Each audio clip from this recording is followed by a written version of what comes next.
Hello friends, मैं विक्रम वर्मा आपका तहे दिल से स्वागत करता हूं आपके अपने YouTube channel online study with Vikram पर। तो प्यारे साथियों, जैसा कि आप सभी को पता है कि हमने कल से स्टार्ट कर दी थी मैथमेटिक्स। जिस तरीके से हम राजस्थान जी के बेहतरीन तरीके से कर रहे हैं, उसी तरीके से हम व्याख्या सहित एकदम बेसिक लेवल से हम क्या करने वाले हैं, मैथमेटिक्स करने वाले हैं। और एक एक पॉइंट, एक एक बिंदु आपको इस तरीके से समझाया जाएगा, चाहे आप किसी भी बैकग्राउंड से हो, चाहे आप आर्ट से हो, चाहे मैथ से हो, चाहे साइंस से हो प्यारे साथियों, चाहे एग्रीकल्चर डिपार्टमेंट से हो, किसी भी डिपार्टमेंट से हो, आपको मैथ इजी लगने लग जाएगी। कल हमारी एक क्लास हो चुकी है और आज हमारी 2 नंबर क्लास रहने वाली है। चाहे आप एलडीसी की तैयारी कर रहे हो, चाहे आप पशु परीक्षर की तैयारी कर रहे हो, चाहे सीईटी ग्रेजुएशन की तैयारी कर रहे हो, चाहे सीईटी 10+2 की तैयारी कर रहे हो, इस क्लास को लास्ट तक देख लेना। आपको अपने आप पता चल जाएगा कि मैथ वास्तव में कितनी आसान है प्यारे साथियों। आसान ही नहीं बल्कि इतने आसान तरीके से आपको समझाई जाती है कि आपको आसान लगने लग जाती है प्यारे साथियों। तो देखिए, यहां पर मैथमेटिक्स के टॉपिक दे रखे हैं, चाहे वो एलडीसी हो, चाहे सीईटी हो, चाहे पशु परीक्षर हो, एक समान सिलेबस है। देखिए, वैदिक विधि से पूर्ण संख्याओं का वर्ग, घनमूल, वर्गमूल, घनमूल, 6 अंकों की संख्याओं तक। कल कई विद्यार्थी कह रहे थे, क्या सर वैदिक गणित आती है क्या एलडीसी में, क्या सीईटी में? तो अगर आपने अभी तक सिलेबस नहीं देखा तो पहले जाकर सिलेबस देखिए, उसमें पहला ही पॉइंट लिख रखा है, चाहे वो सीईटी हो, चाहे प्यारे साथियों एलडीसी हो, की वैदिक विधि से पूर्ण संख्याओं का वर्ग, घनमूल, वर्गमूल और घनमूल और 6 अंकों तक आपको निकालना आना चाहिए। और इसी तरीके से पशु परीक्षर में भी आपको यह पूछा जाएगा। तो यह है एलडीसी का सिलेबस और यह रहा प्यारे साथियों सीईटी 10+2 और ग्रेजुएशन लेवल का सिलेबस, जिसमें साफ दे रखा है वैदिक विधि से पूर्ण संख्याओं का वर्ग, घनमूल, वर्गमूल, घनमूल 6 अंकों की संख्याओं तक ज्ञात कीजिए। तो चलिए आज की क्लास हम स्टार्ट करते हैं। नई ऊर्जा, नई उमंग के साथ रख हौसला, वो मंजर भी आएगा, प्यासे के पास चलकर समंदर भी आएगा। थक कर ना बैठे मंजिल के मुसाफिर, मंजिल भी मिलेगी और मंजिल पाने का मजा भी आएगा। जी हाँ प्यारे साथियों, अगर आप अपनी मंजिल तक पहुंचना चाहते हो तो क्लास को लास्ट तक देख लेना। अपने आप आपको पता चल जाएगा कि कितने आसान तरीके से आपको मैथ करवाई जाती है। और अपने दोस्तों के पास जरूर शेयर कर दीजिएगा कि राजस्थान में कोई भी एग्जाम हो जिसमें मैथ पूछी जाती है, चाहे राजस्थान के अन्य किसी एग्जाम में राजस्थान जीके पूछा जाता है, इतने शानदार और बेहतरीन तरीके से करवाया जा रहा है कि पहले उसकी थ्योरी करवाई जाती है, उसके बाद प्रीवियस ईयर क्वेश्चन करवाए जाते हैं, वो चाहे मैथमेटिक्स हो, वो चाहे राजस्थान जीके हो। तो चलिए चलते हैं हमारे नोट्सों पर। तो प्यारे दोस्तों, आपकी स्क्रीन पर आ चुके हैं शानदार, जानदार और मजेदार नोट्स। इन नोट्सों के माध्यम से आपको इतने शानदार तरीके से समझाऊंगा कि आपका एक भी पॉइंट नहीं छूटने वाला है। तो देखिए, हम बात किसकी करेंगे? वैदिक गणित में पहले हम बात करने वाले हैं वर्ग ज्ञात कैसे करते हैं। वैदिक विधियों से वर्ग किस तरीके से ज्ञात करते हैं। कल आपको एक क्लास मिल चुकी है जिसमें सामान्य जानकारी, एकाधिकेन क्या होता है, एकाधिकेन पूर्वेण क्या होता है, न्यूनेन क्या होता है, न्यूनेन पूर्वेण क्या होता है, शून्यांक क्या होता है और निखिल अंक क्या होता है, सारे आपको बता दिए। तो चलिए आज हम सीखेंगे कि वर्ग किस तरीके से ज्ञात करते हैं वैदिक विधियों से। तो वर्ग ज्ञात करने की कितनी विधियां हैं प्यारे दोस्तों? तो वर्ग ज्ञात करने की विधियां हैं 5। कितनी हैं? 5 विधियां हैं। और कौन कौन सी विधि है? नंबर 1 देखिए, एकाधिकेन पूर्वेण। अब आप कोई नहीं पूछोगे कि एकाधिकेन क्या होता है, क्योंकि कल की क्लास में आपको बता दिया एकाधिकेन पूर्वेण क्या होता है। फिर भी आपको दोबारा बताने जा रहा हूं एकाधिकेन पूर्वेण। मान लीजिए कोई अंक है 35। क्या है? 35 कोई अंक आपको दे रखा है और कह दे कि 35 में 5 का, 35 में 5 का एकाधिकेन पूर्वेण क्या होगा? देखिए, पूर्वेण यानी पूर्व अंक आपको एक अधिक करना है। पूर्व अंक क्या करना है? एक अधिक करना है। किसके पहले वाला? 5 से पहले वाला अंक। तो 5 का तो 5 आ जाएगा और 3 को 1 बढ़ाकर लिख दीजिए, यानी 4 आ जाएगा। यानी 35 में 5 का एकाधिकेन पूर्वेण करेंगे तो संख्या क्या प्राप्त हो जाएगी? 45 हमें प्राप्त हो जाएगी। तो वर्ग ज्ञात करने की पहली विधि क्या है? एकाधिकेन पूर्वेण। कौन सी विधि? एकाधिकेन पूर्वेण। दूसरी विधि अनुरूपेण विधि। अनुरूपेण विधि, नाम देखिए कितने अजीब से आपको लग रहे हैं, क्योंकि आपने वैदिक विधियों से वर्ग ज्ञात करना नहीं सीखा। आपने ऐसे ही किया, कैसे? 35 का वर्ग ज्ञात कीजिए तो 35 इंटू में 35। लेकिन आज आपको इतना आसान तरीका मिलने वाला है कि आप वर्ग घन आप वैदिक विधि से ही हल करोगे आज के बाद। प्यारे साथियों आगे देखिए, नंबर 3 विधि। 3 नंबर विधि क्या है? सूत्र निखलन विधि। 1 नंबर एकाधिकेन, नंबर 2 अनुरूपेण विधि, और नंबर 3 क्या है? सूत्र निखलन या आधार उपाधार विधि। और ये विधि है मोस्ट इंपॉर्टेंट प्यारे साथियों। क्यों है? क्योंकि ये सबसे हार्ड विधि है और यहीं से क्वेश्चन आपसे सबसे ज्यादा पूछे जाते हैं। लेकिन हार्ड विधि है, मैं आपको इतने आसान तरीके से समझाऊंगा कि आपको सारा कुछ मैटर क्लियर हो जाएगा। आगे देखिए 4 नंबर संकलन व्यकलन विधि, यानी इष्ट संख्या विधि। इष्ट संख्या विधि के द्वारा हम वर्ग ज्ञात करेंगे। और द्वंद्व योग विधि या इसे उद्रव त्रियक विधि भी कहते हैं। इन विधियों के माध्यम से क्या किया जाता है? वर्ग ज्ञात किया जाता है। तो 5 विधि कौन कौन सी हो गई? एकाधिकेन पूर्वेण, अनुरूपेण विधि या सूत्र निखलन विधि या संकलन व्यकलन विधि या द्वंद्व योग विधि। इन 5 विधियों से आप क्या ज्ञात कर सकते हो?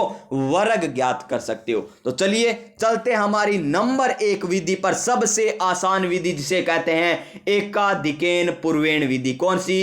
एकाधिकेन पूर्वेण विधि नंबर 1 विधि है और वर्ग ज्ञात करना है। तो देखिए, इकाई अंक 5 हो केवल उसमें यह विधि लागू होती है। यानी जिस किसी संख्या का इकाई अंक क्या होगा? 5 होगा, उसमें यह विधि क्या होती है? लागू होती है। कोई भी अंक हो, चाहे 45 हो, इसमें इकाई अंक क्या है? 5 है। चाहे 35 हो, इकाई अंक क्या? 5 है, तो इसमें ये लागू होगी। 125 है, इकाई अंक क्या है? 5 है, तो ये विधि लागू होगी। 138 है, इकाई अंक क्या है? 8, तो इसमें एकाधिकेन पूर्वेण विधि लागू नहीं होगी। तो क्वेश्चन आपसे यहां से इस तरीके से पूछा जा सकता है कि निम्न में से एकाधिकेन पूर्वेण विधि से किसको हल नहीं किया जा सकता? जिसका इकाई अंक 5 नहीं होगा उसे एकाधिकेन पूर्वेण विधि से हल नहीं किया जा सकता। और खंड और समय इसमें कितने होते हैं? 2 होते हैं। अब हम समझेंगे कि ये 2 खंड किस तरीके से होते हैं। तो चलिए चलते हैं हमारे व्हाइट बोर्ड पर। किसकी बात करते हैं हम? एकाधिकेन पूर्वेण विधि की, जिसमें इकाई अंक क्या हो? 5 इकाई अंक हो, और इसमें समय कितने होते हैं? 2 होते हैं। समय कितने होते हैं? 2 होते हैं। और यह क्वेश्चन पूछा गया है आपसे कि एकाधिकेन पूर्वेण विधि में कितने समय होते हैं? तो 2 होते हैं। जी हां, थ्योरी आपसे ज्यादा पूछी जाती है कहां पर? वैदिक विधियों में। यहां पर तो समझ लीजिए, जिसका इकाई अंक 5 होगा उसे हल कर सकते हैं एकाधिकेन पूर्वेण विधि से। और जिसमें इसमें समय कितने? 2 होते हैं। समझते हैं समय किस प्रकार होते हैं। तो देखिए, मान लीजिए कोई संख्या क्या है? 35। इसका हमें क्या करना है? स्क्वायर करना है, यानी वर्ग करना है। इकाई अंक क्या है? 5 है, तो एकाधिकेन पूर्वेण विधि से हल कर सकते हैं ना? जी श्रीमान, हम हल कर सकते हैं। तो देखिए किस तरीके से करेंगे। 2 पद लेने या 2 समय लेने। एक तो रख लेंगे यहां पर, क्या रख लेंगे? यहां पर एक पद, तो देखिए यहां पर एक कोमा लगा लीजिए। एक पद इधर आ जाएगा, एक पद इधर आ जाएगा। तो पहला पद क्या होगा? देखिए यहां पर पहला पद होगा जो इकाई अंक हमें दे रखा है उसकी करनी है स्क्वायर। क्या करनी है? इकाई अंक की स्क्वायर करनी है। और दूसरा पद क्या होगा? एकाधिकेन पूर्वेण, यानी एक अधिक पूर्व पद का। तो 3 का तो 3 लिख दीजिए और 3 का 1 अधिक करके यहां पर गुणा कर दीजिए, यानी 3 की गुणा किससे करनी है? 4 से। तो पहला पद ये हो गया और दूसरा पद 3 इंटू 4 हो गया, यानी 2 समय होते हैं, यानी 2 पद होते हैं इसमें। आगे देखिए, 5 की स्क्वायर कितनी होती है? 25 होती है। और 4 की गुणा हम 3 से करेंगे तो कितना आएगा? 4 तिया 12, यानी इसका आंसर कितना आ जाएगा? 1225 आ जाएगा। कितना? 1225 होती है किसकी स्क्वायर? 35 की स्क्वायर कितनी होती है? 1225 होती है। देखिए कितने आसान तरीके से हमने किया।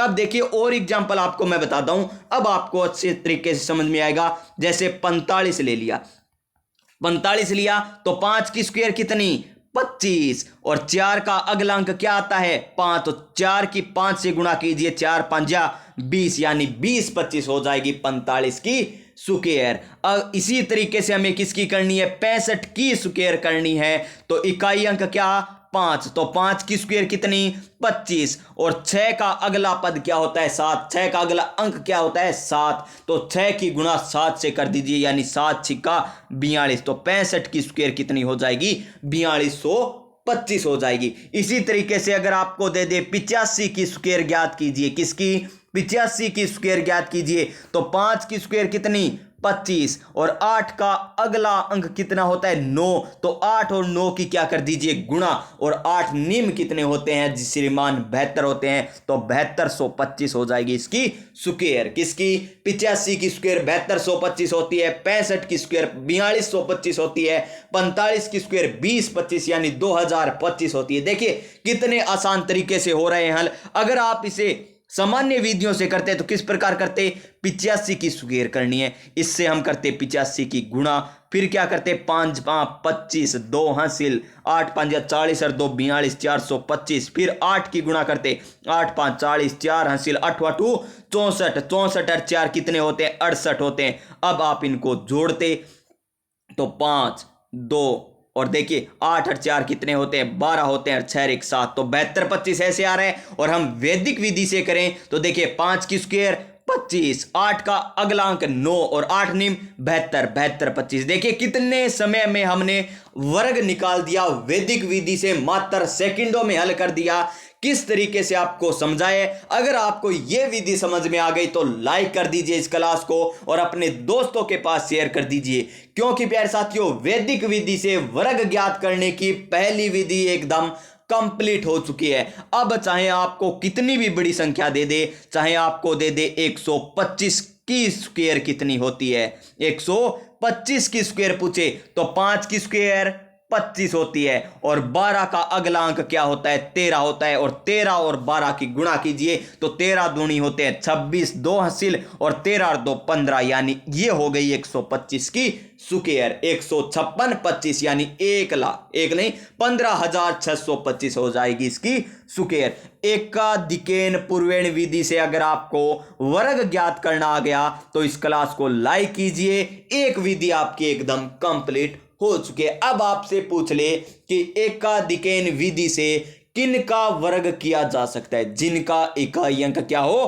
5 हो, एकाधिकेन पूर्वेण विधि से वर्ग किया जा सकता है। तो चलिए चलते हैं हमारी नेक्स्ट विधि पर, और नेक्स्ट विधि है मोस्ट इंपॉर्टेंट विधि, और ये बहुत ही आसान है। जिस तरीके से हमने ये विधि पढ़ी है उसी तरीके से हम ये विधि भी पढ़ लेंगे। और दूसरी विधि का नाम क्या है अनुरूपेण विधि।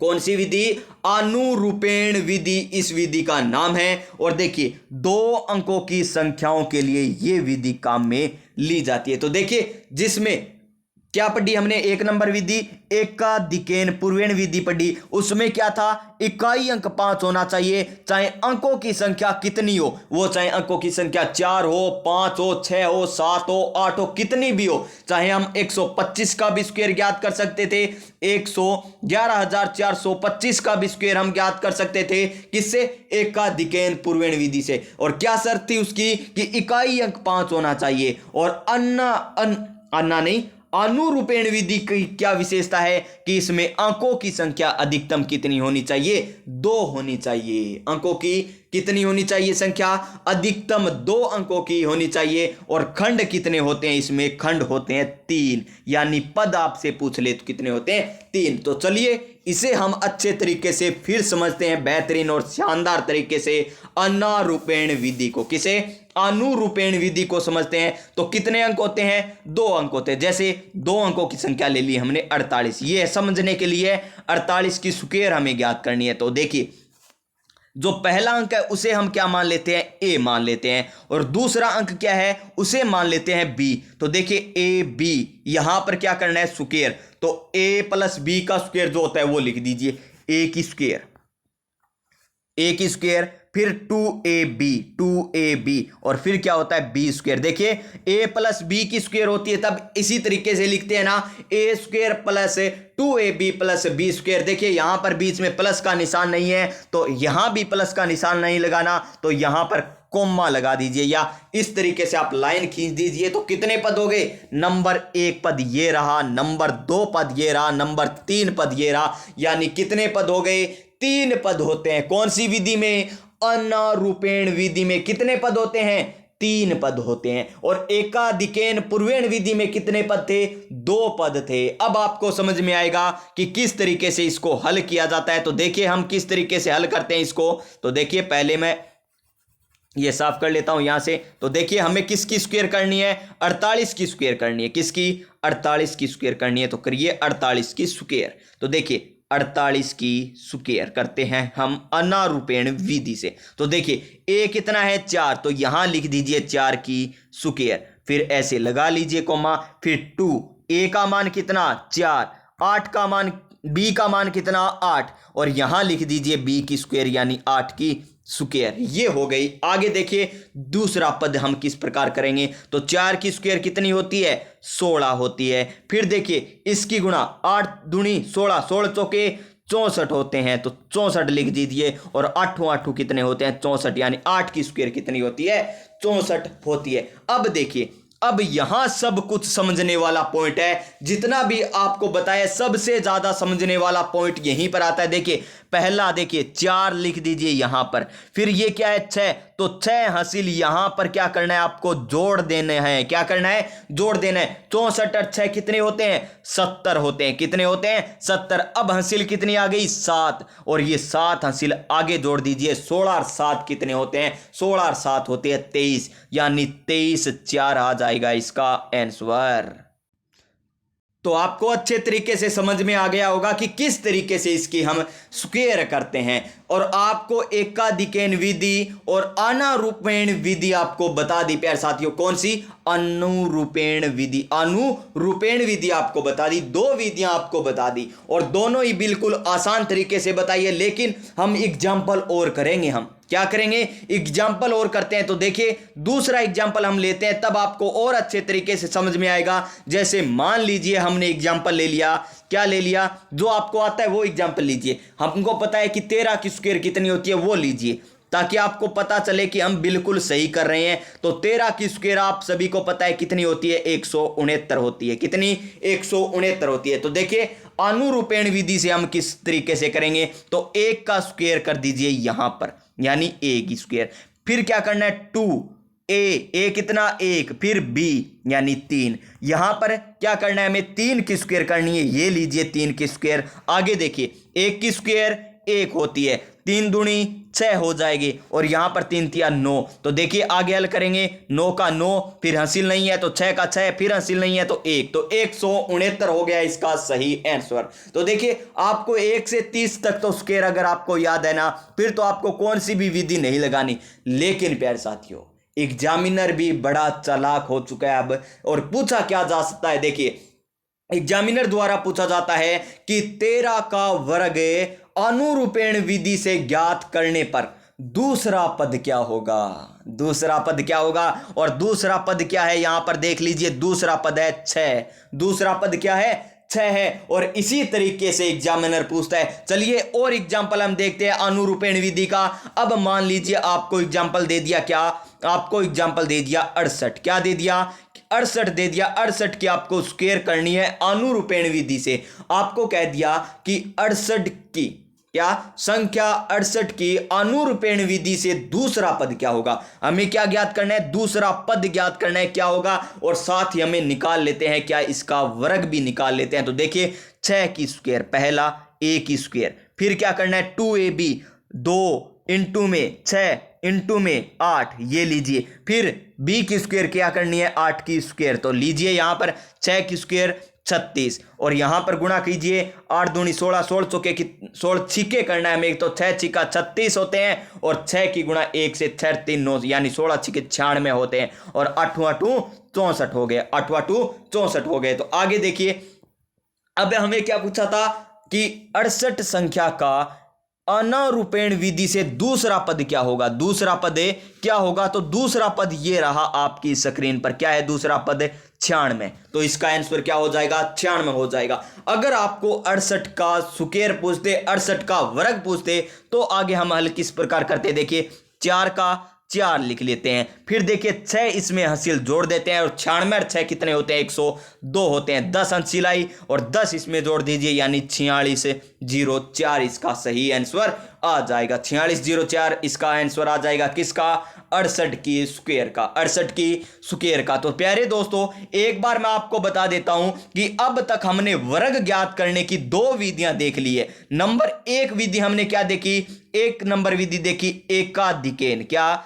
एकाधिकेन पूर्वेण विधि, एकाधिकेन पूर्वेण विधि हमने देखी, एकाधिकेन पूर्वेण विधि हमने देख ली है। नंबर 2 विधि कौन सी थी? अनुरूपेण विधि, अनुरूपेण विधि हमने देख ली, अनुरूपेण विधि। ये 2 विधियां अब तक हमने वर्ग ज्ञात करने की देख ली है। और इसके अलावा हमने इनमें क्या देखा कि एकाधिकेन पूर्वेण विधि में इकाई अंक क्या होता है? 5 होता है। किसी भी संख्या का इकाई अंक क्या होना चाहिए?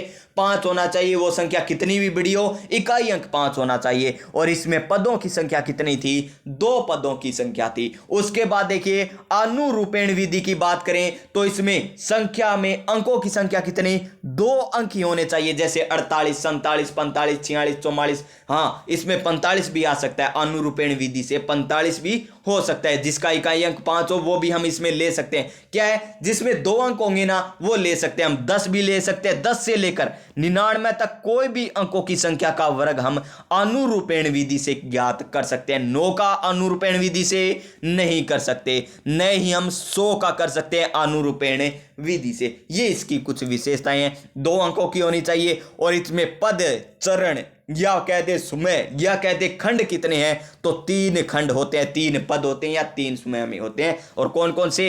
एक तो ए स्क्वायर, फिर 2ab, और तीसरा कौन सा है? बी स्क्वायर वाला। तो ये 3 पद होते हैं इसमें, और अच्छे तरीके से आपको सारे एग्जाम्पल बता दिए हैं। अगर आपको ये 2 विधियां आपको अच्छी लगी और समझ में आ गई हो ना, तो अब कर दीजिए आप इस चैनल को सब्सक्राइब।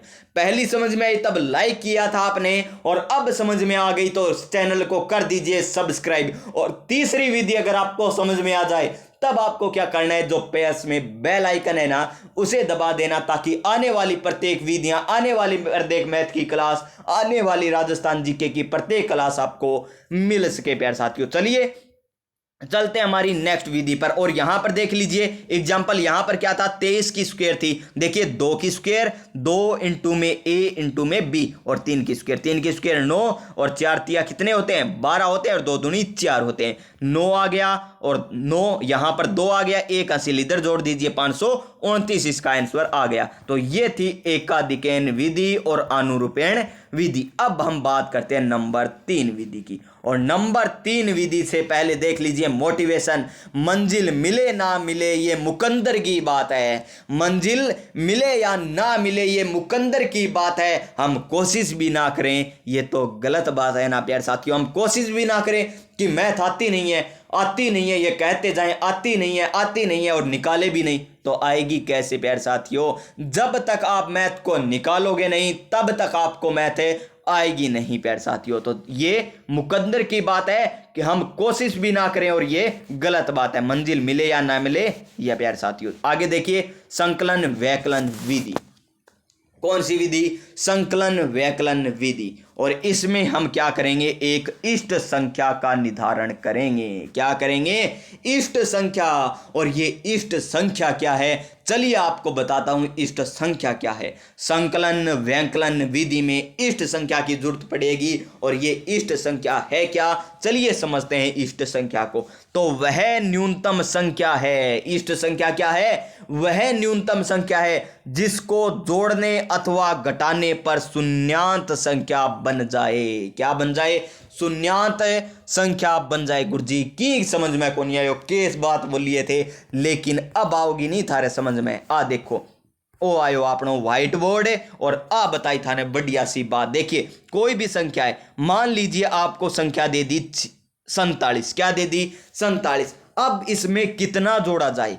अब इस संख्या में कितना जोड़ा जाए या कितना घटाया जाए, न्यूनतम जोड़ना है। देखिए हम जोड़ेंगे तो 3 जोड़ेंगे और घटाएंगे तो क्या घटाएंगे 7, तब क्या आ जाएगा शून्यांत आ जाएगा, बोले तो इकाई अंक क्या आ जाएगा 0 आ जाएगा। देखिए 47 में 3 जोड़ा तो कितना आया 50 और 47 में से 7 घटाया तो कितना आया 40। अब देखिए इसमें से न्यूनतम संख्या कौन सी है, 3 न्यूनतम है या 7 न्यूनतम है, तो श्रीमान यहां पर 3 न्यूनतम है, तो यहां पर इष्ट संख्या क्या हो जाएगी 3। इष्ट संख्या क्या हो जाएगी 3 हो जाएगी। इष्ट संख्या कितनी हो जाएगी 3। इसी तरीके से और देखिए अगर आपको दे दे 42, क्या दे दे 42, तो इसमें इष्ट संख्या क्या होगी 2 घटा दीजिए 40 हो जाएगा, तो देखिए इष्ट संख्या 2 हो जाएगी। न्यूनतम देखना है हमें कौन सी न्यूनतम संख्या जोड़ी या घटाई जाए कि इकाई अंक क्या हो जाए 0 हो जाए। जैसे हमें ले लिया 58, तो 58 में 2 जोड़ेंगे तब क्या हो जाएगा 60 हो जाएगा, तो 2 हो जाएगी यहां पर इष्ट संख्या। अगर हमने ले लिया यहां पर और संख्या 56 ले ली, तो इसमें क्या जोड़ें 4 जोड़ देंगे तो क्या हो जाएगा 60, यानी 4 हो जाएगी यहां पर इष्ट संख्या। देखिए 56 में से 6 घटाने पर क्या बचते हैं 50, तो ये 6 बड़ी है ना, इसलिए ये इष्ट संख्या नहीं होगी। इष्ट संख्या क्या होती है न्यूनतम संख्या होती है। इष्ट संख्या क्या होती है न्यूनतम संख्या होती है, और वह न्यूनतम संख्या होती है जिस संख्या में से घटाने पर इकाई अंक क्या हो जाए 0 हो जाए या शून्यांत हो जाए। प्यारे साथियों इष्ट संख्या अगर आपको समझ में आ गई तो मान लीजिए आपको ये विधि भी समझ में आ गई। क्या आ गई ये विधि भी समझ में आ गई। देखिए 46 दे रखा है हमें, 46 में इष्ट संख्या हमें पूछे तो क्या होगी 46 में 4 जोड़ने पर क्या होता है 50 होता है, तो इष्ट संख्या क्या हो जाएगी 4 हो जाएगी। इसी प्रकार 53 में इष्ट संख्या क्या होगी 53 में इष्ट संख्या होगी 3 हो जाएगी। क्यों, क्योंकि 3 न्यूनतम है। अगर हम +7 करते हैं तो 7 बड़ी हो जाती है, और 3 घटाते हैं तो 3 छोटी है, तो इष्ट संख्या क्या हो जाएगी 3 हो जाएगी। अब देखिए किसी भी संख्या का वर्ग किस प्रकार किया जाता है, किसी भी संख्या का वर्ग किस प्रकार किया जाता है, तो देखिए ये लीजिए आपका व्हाइट बोर्ड आ चुका है आपकी स्क्रीन पर। तो देखिए वर्ग ज्ञात करना है हमें किसने संकलन व्यवकलन विधि से, संकलन व्यवकलन विधि से। और हमें पहले क्या पता होना चाहिए इष्ट संख्या। पहला पद तो इष्ट संख्या का निर्धारण, पहला इष्ट संख्या का निर्धारण हमें करना है। पहले तो इष्ट संख्या का क्या करना है निर्धारण करना है। दूसरा स्टेप क्या होगा, दूसरा स्टेप होगा वर्ग करेंगे हम। क्या करेंगे वर्ग, और वर्ग किस प्रकार होगा इष्ट संख्या। देखिए किस प्रकार होगा, बहुत ही आसान है, 1-2 बार पढ़ोगे तो क्या हो जाएगा याद हो जाएगा। तो क्या है यहां पर वर्ग करने का तरीका, देखिए शानदार तरीका है। तो देखिए संख्या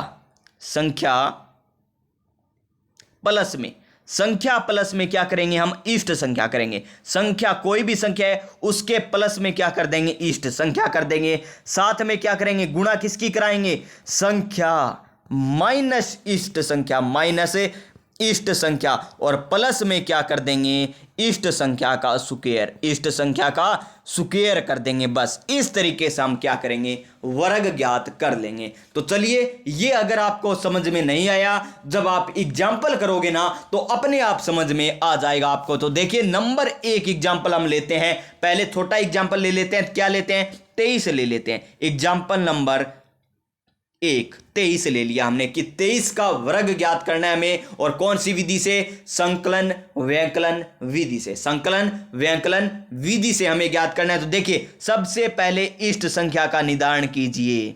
इष्ट संख्या इसमें क्या है श्रीमान इष्ट संख्या, अगर 23 में अगर हम 7 जोड़ते हैं तो 30 होता है, और 23 में से 3 घटाते हैं तो 20 होता है। तो छोटी संख्या कौन सी 3 हो गई, तो 3 हो गई इसमें इष्ट संख्या। अब देखिए इसका स्क्वायर किस प्रकार करते हैं, तो 23 का स्क्वायर या 23 का वर्ग। तो देखिए संख्या क्या है 23, इसमें क्या जोड़ना इष्ट संख्या को जोड़ दीजिए, और इसी संख्या में से क्या करना है आपको इष्ट संख्या को घटा देना है, और प्लस में क्या करना है इष्ट की स्क्वायर कर देनी है, इष्ट संख्या की स्क्वायर कर देनी है। तो देखिए 23 और 3 26 इंटू में 20, क्योंकि 23 में से 3 जाए 20, प्लस में 3 की स्क्वायर 9 आ जाएगी। और अगला पद देखिए 26 की गुणा 2 से कराएंगे तो कितना हो जाएगा 6 दूनी 12 और 2 दूनी 4 1 5 यानी 520, और प्लस में 9 यानी 23 की स्क्वायर कितनी आ जाएगी 500 529 आ जाएगी। कितनी? 529 आ जाएगी। और ये है प्यारे साथियों संकलन व्यंकलन विधि से आपको हल करना बताया है। पहले हम क्या करेंगे? पहले इष्ट संख्या का निर्धारण करेंगे, उसके बाद क्या करेंगे? इस कोई भी संख्या है उसमें इष्ट संख्या जोड़ देंगे, उसके बाद संख्या में इष्ट संख्या घटा देंगे, उसके बाद इष्ट संख्या का स्क्वायर कर दिया जाएगा। नंबर 2 एग्जांपल देखिए। नंबर 2 एग्जांपल क्या लिया हमने? नंबर 2 एग्जांपल ले लिया हमने 49। क्या ले लिया? 49 ले लिया। 49 की स्क्वायर हमने करनी है किससे? कौन सी विधि से? संकलन व्यंकलन विधि से। तो सबसे पहले इष्ट संख्या का निर्धारण कीजिए। इष्ट संख्या इसमें कितनी है? 1 है। कितनी है? 1 है इष्ट संख्या। उसके बाद क्या करना है हमें कि संख्या में, ये रही संख्या में, इष्ट संख्या को जोड़ना है और संख्या में से इष्ट संख्या को घटाना है। उसके बाद प्लस का निशान लगाकर इष्ट संख्या की स्क्वायर कर देनी है। क्या कर देनी है? इष्ट संख्या की स्क्वायर कर देनी है। तो अगला पद क्या होगा? देखिए 49 और 1 50। 49 में से 1 जाए कितने बचते हैं? 48 बचते हैं और प्लस का 1 आ जाएगा, क्योंकि 1 की स्क्वायर कितनी होती है? 1 ही होती है। उसके बाद देखिए, अब देखिए 0 तो आ ही जाएगा। 48 की गुणा 5 से करेंगे तो 8 पंजा 40, 4 हासिल, 4 पंजा 20 और 4 कितने होते हैं? 24 होते हैं। और प्लस में क्या है? 1 है। तो देखिए 2401 आ जाएगा इसका आंसर। क्या आ जाएगा? 2401 आ जाएगा। 49 की स्क्वायर, 49 की स्क्वायर कितनी हो जाएगी? 2401 हो जाएगी। कितनी? 2401। इसी तरीके से हम अंतिम एग्जाम्पल समझते हैं इस विधि का। अंतिम एग्जाम्पल देख लीजिए। अंतिम एग्जाम्पल क्या है प्यारे साथियों? अगर आपको करनी पड़ जाए किसकी स्क्वायर? मान लीजिए आपको करनी पड़ गई 92 की स्क्वायर। किसकी? 92 की स्क्वायर करनी पड़ गई। और इसमें इष्ट संख्या कितनी? 2 है। इष्ट संख्या कितनी? 2। और देखिए अब क्या करेंगे? कोई भी संख्या है उसमें 2 जोड़ देंगे, इष्ट संख्या को जोड़ देंगे और उसी संख्या में से इष्ट संख्या को घटा दिया जाएगा, प्लस में इष्ट संख्या की स्क्वायर कर दी जाएगी। तो 92 और 2 94 होते हैं और यहां पर 90 बच जाएंगे। क्या बच जाएंगे? 90। और 2 की स्क्वायर कितनी होती है? 2 की स्क्वायर होती है प्लस में 4 आ जाएगा। 2 की स्क्वायर 4 होती है। उसके बाद देखिए हम गुणा कराएंगे किसकी? 1 0 तो आ ही जाएगी, ये वाली 0। 9 चौका कितने होते हैं? 18 3 निम 4 निम 36, तो 3 हासिल आ जाएगी। 9 निम 81 और 81 और 3 कितने होते हैं? 84 और प्लस में 4 आ जाएगा। यानी इसकी स्क्वायर कितनी आ जाएगी? 84 64 आ जाएगी। किसकी? 92 की स्क्वायर। तो प्यारे साथियों अब तक हमने 3 विधियां पढ़ ली। नंबर 1 विधि कौन सी? एकाधिकेन। कौन सी विधि पढ़ी? एकाधिकेन विधि पढ़ी थी। एकाधिकेन पूर्वेण विधि, एकाधिकेन पूर्वेण विधि पढ़ी थी। नंबर 2 पर हमने कौन सी विधि पढ़ी? नंबर 2 पर हमने विधि पढ़ी थी प्यारे साथियों अनुरूपेण विधि। कौन सी? अनुरूपेण विधि। अनुरूपेण विधि पढ़ी थी। और 3 नंबर पर कौन सी विधि पढ़ ली है? 3 नंबर पर विधि हमने पढ़ ली कौन सी? संकलन व्यंकलन विधि। संकलन व्यंकलन विधि, संकलन व्यंकलन विधि हमने पढ़ ली है। तो नंबर 1 विधि में क्या विशेषता थी? एक बार रिवीजन कर लीजिए। तो नंबर 1 विधि में विशेषता थी कि इकाई अंक 5 होना चाहिए और इसमें पदों की संख्या 2 होती है। जैसे 45 की स्क्वायर करेंगे तो 5 25 होते हैं और 4 पंजा 20 होते हैं। 4 का अगला पद 5 होता है, यानी 20 25 हो जाएगी। इसी प्रकार 95 की स्क्वायर करेंगे तो 5 की स्क्वायर 25 होती है। 9 का अगला अंक 10 होता है, 10 निम 90, यानी 90 25 इसकी स्क्वायर हो जाएगी। और अनुरूपेण विधि में क्या किया कि इसमें अंकों की संख्या कितनी होनी चाहिए? 2 अंकों की संख्या होनी चाहिए। और इसमें पद कितने होते हैं? 3 पद होते हैं। और इसका सूत्र क्या था? a स्क्वायर, फिर क्या था? 2ab और तीसरा क्या था? b square. फिर हमने बात की संकलन व्यंकलन विधि की। इसमें पहले हम इष्ट संख्या का निर्धारण करते हैं। क्या करते हैं? इष्ट संख्या का निर्धारण करते हैं। उसके बाद क्या करते हैं? उसके बाद करते हैं हम संख्या प्लस में इष्ट संख्या। और क्या करते हैं? उसके साथ कर देते हैं संख्या में से क्या कर देते हैं, इष्ट संख्या को घटा दिया जाता है और प्लस में इष्ट संख्या की क्या कर दी जाती है, स्क्वायर कर दी जाती है। और ये 3 विधियां हमने आज पढ़ ली प्यारे साथियों। तो तीनों विधियां अगर आपको समझ में आ गई, अगर पहली विधि समझ में आई तो लाइक कीजिए, दूसरी विधि समझ में आई तो सब्सक्राइब कीजिए, और तीसरी विधि अगर आपको समझ में आ गई तो पास में जो बेल आइकन है उसे दबा दीजिएगा, ताकि आने वाली प्रत्येक क्लास आपका नोटिफिकेशन मिलता रहे। तो प्यारे साथियों, आज की क्लास में बस इतना ही। आज हमने 3 विधियां पढ़ी और तीनों विधियां आपको बेहतरीन तरीके से समझा दी। कल हम पढ़ेंगे सूत्र निखलन विधि, आधार उपागम विधि पढ़ेंगे, और नंबर 4 विधि हम कल पढ़ लेंगे प्यारे साथियों। तो मंजिल मिले या ना मिले ये मुकद्दर की बात है, और हम कोशिश भी ना करें ये गलत बात है प्यारे साथियों। हमें कोशिश करते रहना चाहिए जब तक हमें मंजिल की प्राप्ति नहीं हो जाती। तो दोनों ये तीनों विधियां समझ में आ गई। कल पढ़ेंगे हम वर्ग ज्ञात करने की अगली 2 विधियां। तो प्यारे साथियों, आप सभी स्वस्थ रहिएगा, मस्त रहिएगा और अपनी तैयारी में व्यस्त रहिएगा। जय हिंद, जय भारत।